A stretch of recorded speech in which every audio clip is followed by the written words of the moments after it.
He sat across from me at that coffee table, the same one where we used to dream together, the same one where we used to laugh until our stomachs hurt.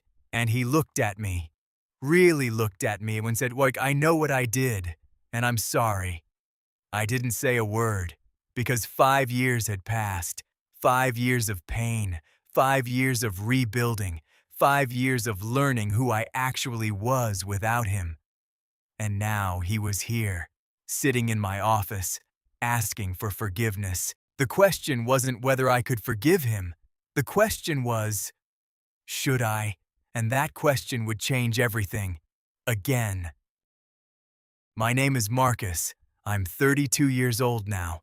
Back then, I was 24, living in a one-bedroom apartment in Austin, Texas, working a 9-to-5 at a mid-sized marketing firm. Doing fine. Not great, not terrible, just fine. And for a long time, fine felt like enough. I wasn't the most ambitious person in the room.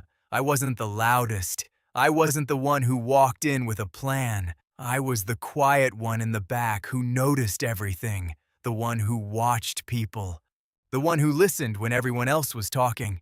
That's who I was. And honestly, I liked who I was.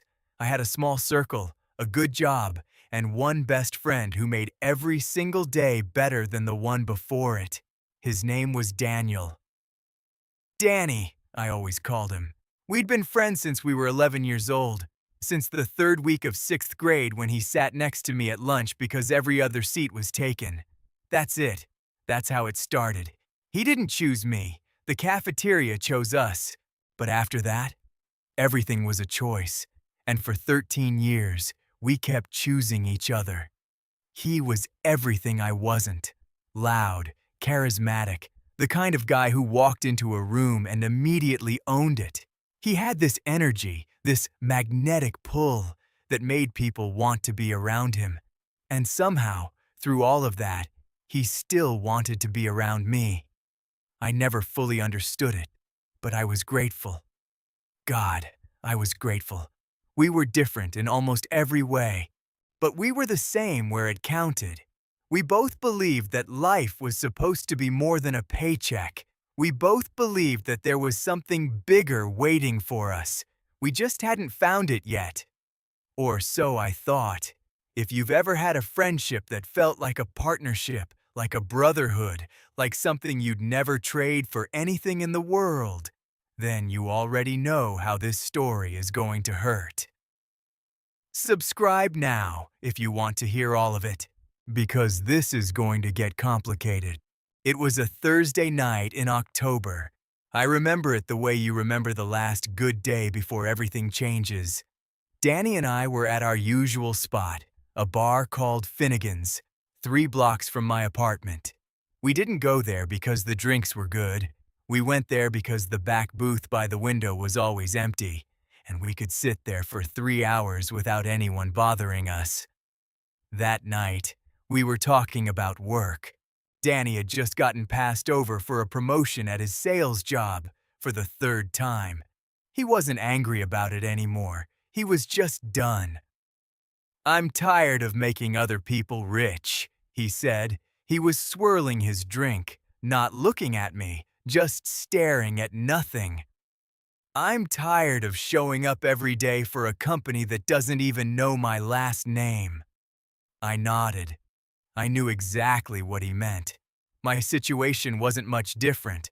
I was running social media campaigns for brands that I didn't believe in, writing copy for products I'd never use, spending my creativity on other people's dreams. We should start something, I said. It wasn't the first time one of us had said it, but that night, something was different. Danny looked at me, really looked at me. Like what? And that's when it came out of me. I don't even know where it came from, but I started talking, and I couldn't stop. I'd been watching a problem for months. Small businesses in Austin, restaurants, boutique shops, local service providers, they all had the same issue. They couldn't afford a real marketing agency. Agencies started at $5,000, $10,000, $15,000 a month. No small business owner could swing that. But they needed marketing. They needed a social media presence. They needed content. They needed someone who understood their brand and could translate it into something that connected with real people. What if there was a service that did all of that, but built specifically for small businesses? Affordable packages, local focus, real relationships with the clients, not some massive agency treating them like account numbers, but a boutique operation. Personal, invested, human. "You're onto something," Danny said. His eyes were different now, alive. "This is actually really smart, Marcus." We sat in that booth for 4 more hours, talking through every piece of it, who the clients would be, how we'd price it, how we'd find our first customers, what we'd call it. By midnight, we had a name, Local Root, because the whole point was rooted in community, rooted in the local, rooted in real relationships. I drove home that night, buzzing, not from the drinks, from the idea, from the feeling that this was it. This was the thing we'd been waiting for, and I had someone to build it with. My best friend, the one person in the world I trusted completely. The next 3 months were the most exciting of my life. Danny and I met every weekend, sometimes on weeknights too. We built the whole thing on paper first, service packages, pricing tiers, a basic contract template. We even sketched out a logo on a napkin one Saturday afternoon. I was doing most of the strategic thinking, the brand positioning, the service design, the pricing model. That was my lane. My background was marketing, and I threw everything I knew into it. Danny was working on the pitch side, how we'd approach clients, how we'd present the value, how we'd close. He was a natural salesman, and we both knew it. It made sense to split it that way. We were building something real. I could feel it. I started doing research at night after work.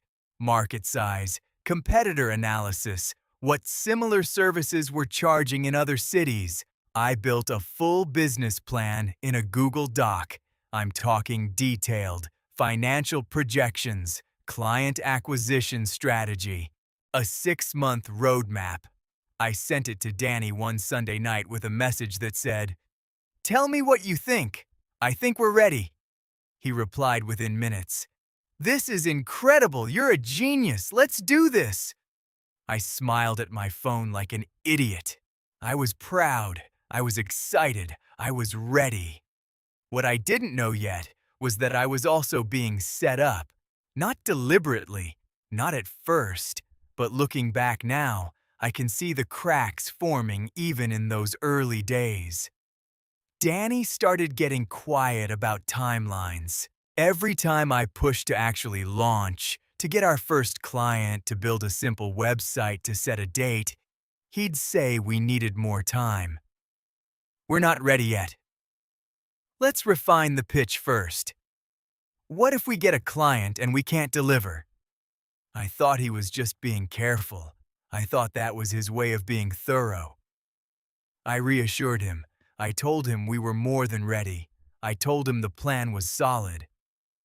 Looking back, I think something else was happening in his head. Something I couldn't see because I trusted him too much to look. And then came January, the month everything shifted. Danny called me on a Tuesday evening, which was unusual. We usually texted. "Hey, can we meet tomorrow? I want to talk about Local Root." "Yeah, of course," I said. "Good news or bad?" "Just, let's talk in person."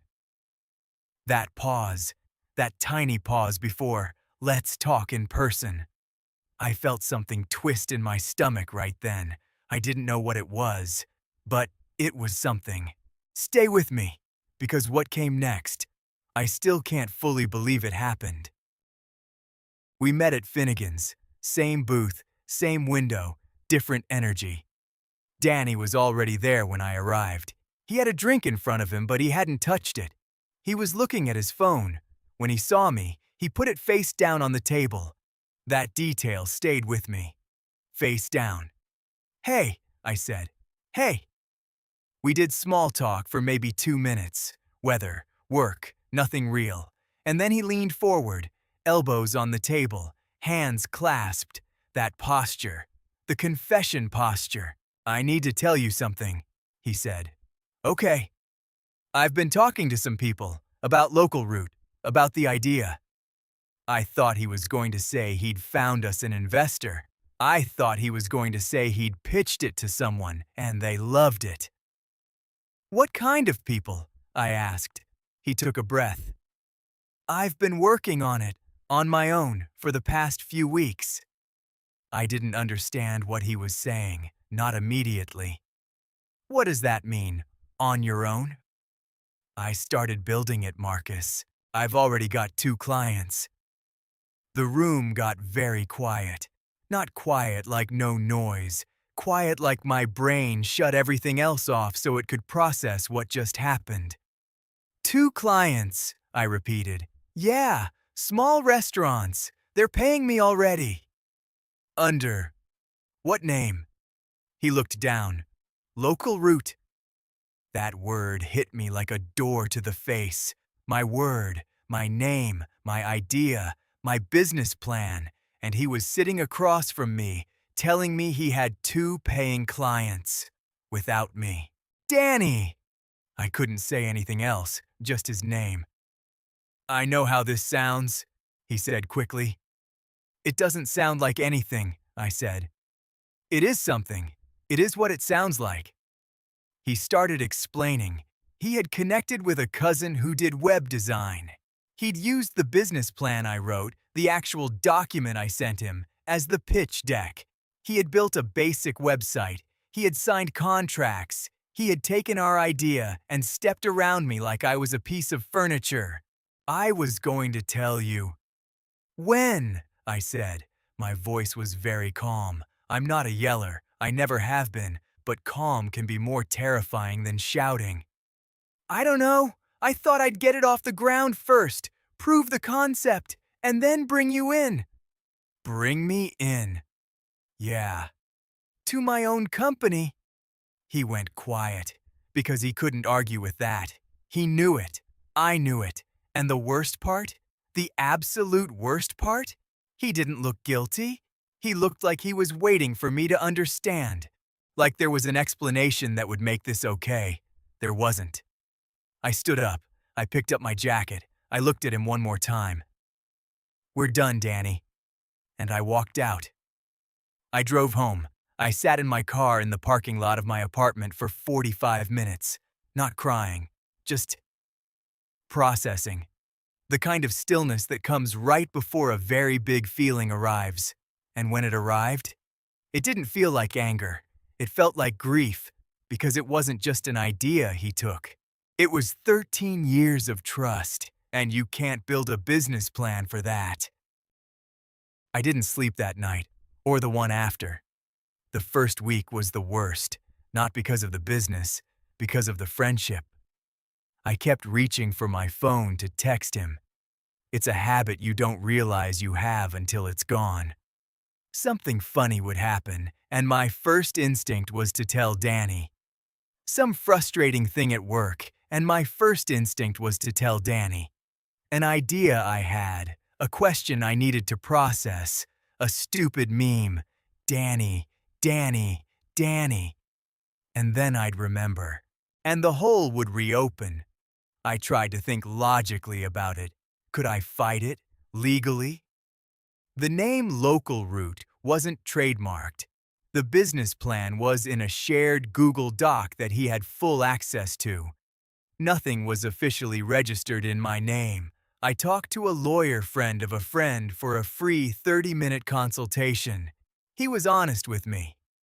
It would be expensive to pursue, and the outcome is uncertain. Do you have written communication showing the idea was yours? I had texts. I had email threads. But proving intellectual property in a casual partnership where nothing was formally documented? Uphill battle. I let it go. Not because I wanted to, but because fighting it would cost me more than it would cost him. Money I didn't have. time I didn't have, energy I couldn't spare, so I made a decision. I was going to build it anyway, just not Local Root. That name was poisoned now, but the idea wasn't. The idea was still mine. He may have taken the brand. He may have taken the plan, but he couldn't take the understanding behind it. He couldn't take what I knew. And I knew a lot. I started from scratch. New name, Greenmark. Same concept, refined. Hyperlocal marketing for small businesses. Affordable, relationship-driven, community-focused. I worked on it every morning before my day job. 5 a.m. to 7:30 a.m. every single day. And every night after dinner. 9 p.m. to midnight. Weekends. I gave myself Saturday mornings off. Sunday was full Greenmark mode. I built the website myself, watched YouTube tutorials for the things I didn't know, wrote every word of the copy, designed the logo on Canva at 2 in the morning. It wasn't perfect, but it was mine. Every pixel of it was mine. I got my first client in March, a small taco restaurant 2 miles from my apartment. The owner, a woman named Rosa, had been trying to grow her Instagram for 2 years and couldn't crack it. I sat with her for an hour. I listened, really listened, and I came back with a strategy that felt like her. Not a template, not a formula, her. She signed a 3-month contract, $450 a month, $450. I called my mom after I hung up the phone with Rosa. Mom, I got my first client. My mom cried, which made me cry, which I would never admit to anyone, but I'm admitting it now. But here's the part that nobody tells you. Getting the first client is euphoric. Sustaining it is brutal. I was managing Rosa's account, running my regular job, building new client pitches, doing invoicing, answering emails, learning things I'd never learned, and trying not to fall apart from exhaustion. And Danny, from what I could see, and I did look, because of course I looked, Local Root was growing. He had a website now, a real one. He had a team of 2 people. He was posting content on LinkedIn about entrepreneurship. One post said, "The hardest part of building something from nothing is taking the leap." I stared at that post for a long time. From nothing. I took a screenshot. I don't know why. Maybe because on the hardest days, I needed to remember what I was actually fighting for. Not him, not revenge, but proof. Proof that the idea was never the leap. The idea was just the starting line. What you do after, alone, exhausted, scared.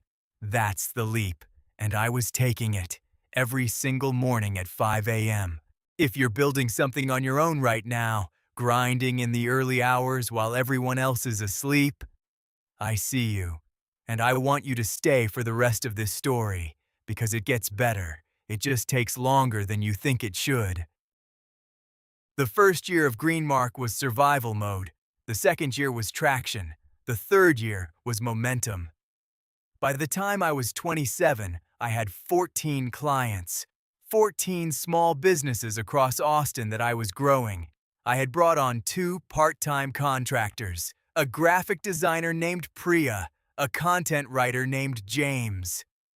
My revenue had crossed 6 figures. Not a lot by some standards, but life-changing by mine. I quit the day job in month 18. That morning, I sat in my car in the parking lot of the marketing firm, the same lot I'd parked in for 3 years, and I let myself feel it. Every 5 a.m. morning, every exhausted weekend, every moment I almost gave up.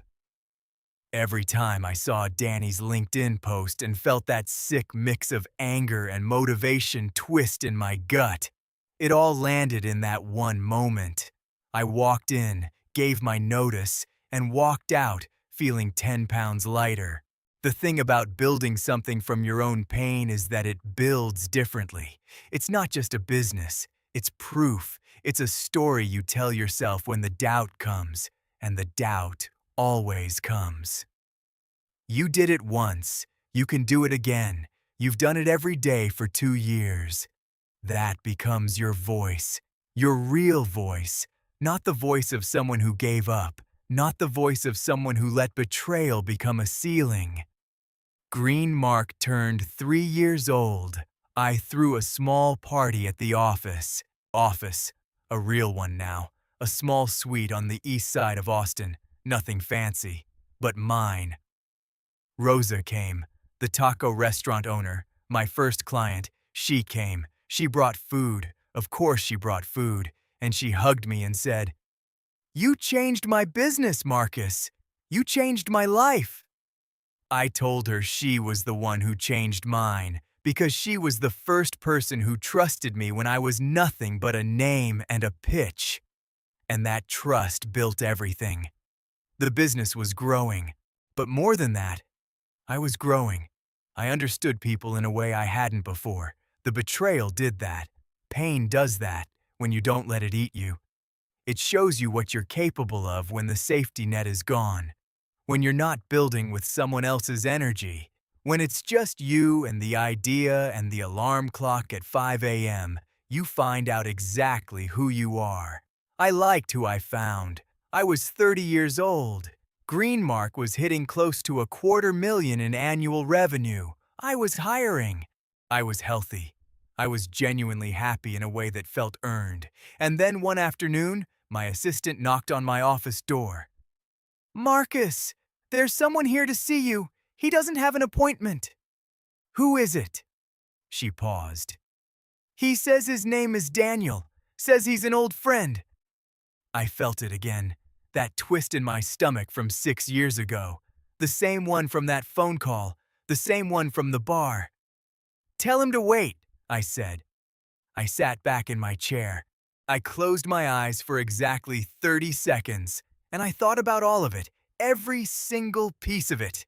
Then I stood up. "Send him in." He looked older. That was the first thing I noticed.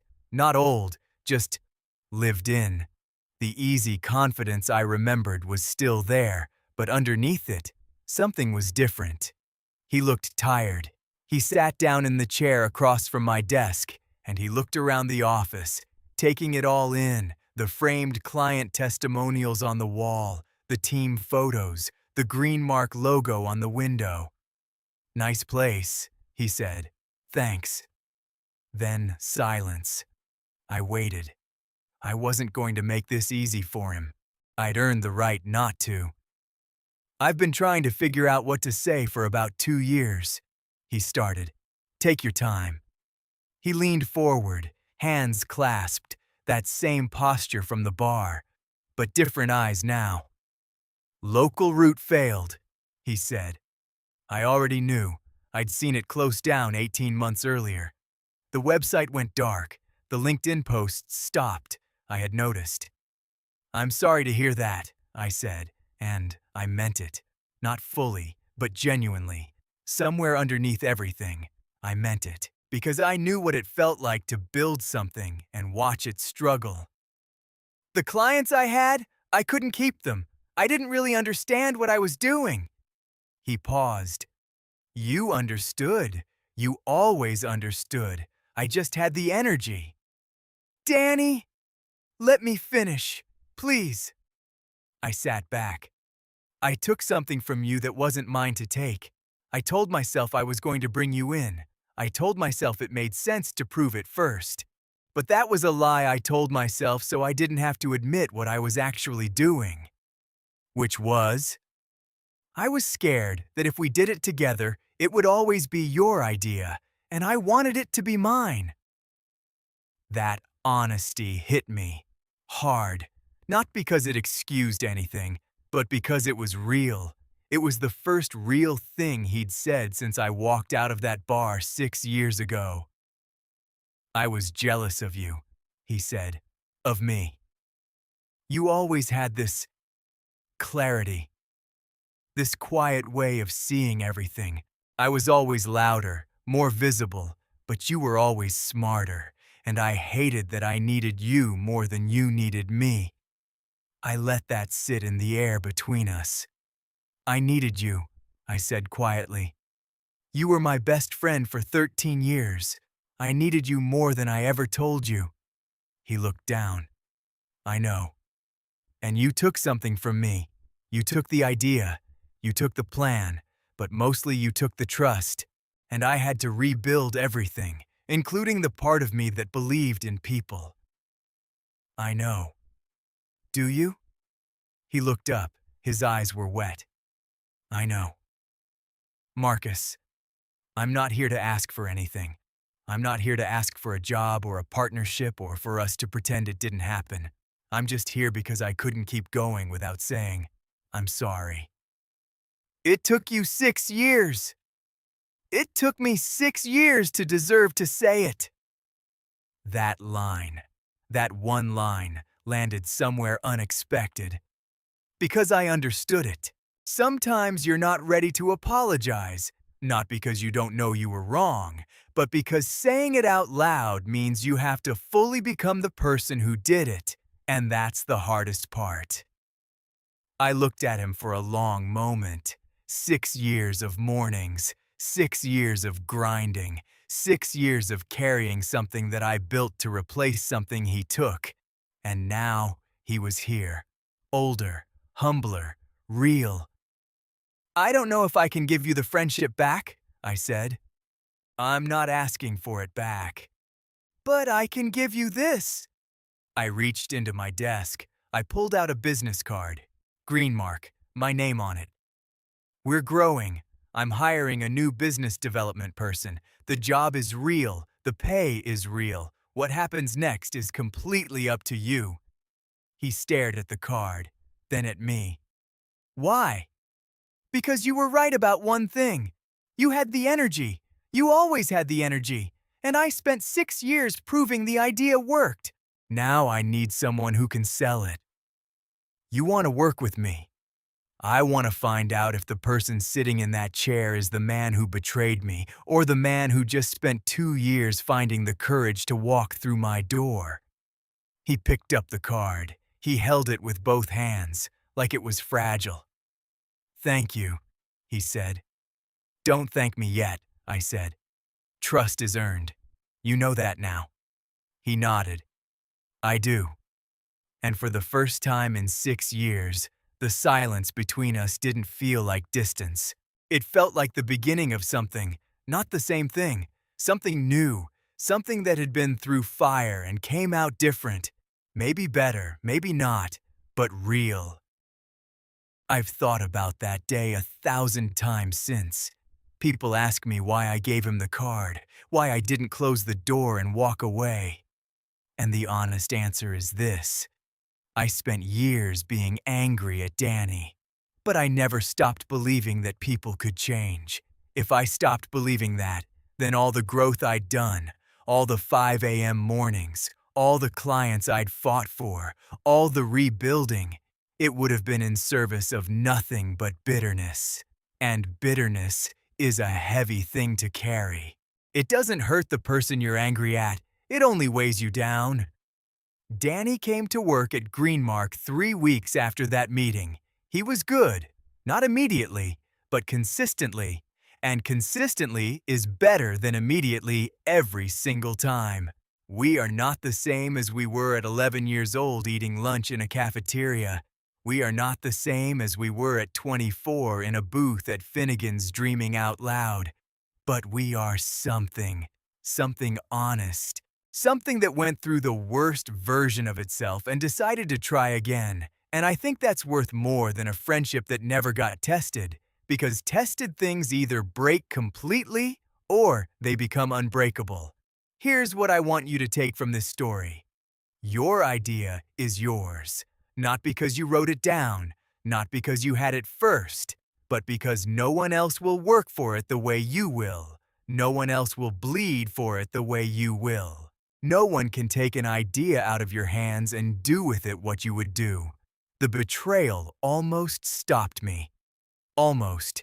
But what it actually did was strip away the comfortable version of the dream. It took away the version where someone else helped carry it. And in doing that, it showed me exactly how strong I was. You are exactly as strong as what you've survived. And sometimes, the people who hurt you most are the ones who accidentally show you that. I'm Marcus. I'm 32 years old. I run Greenmark, and I'm still building, every single day, still at 5 a.m. Some habits are worth keeping. If this story meant something to you, if you've ever been betrayed by someone you trusted, if you've ever built something alone when you thought you'd have a partner, share this, subscribe, because the next story might be exactly what someone you know needs to hear. Thank you for watching until the end. I mean that. It means more than you know.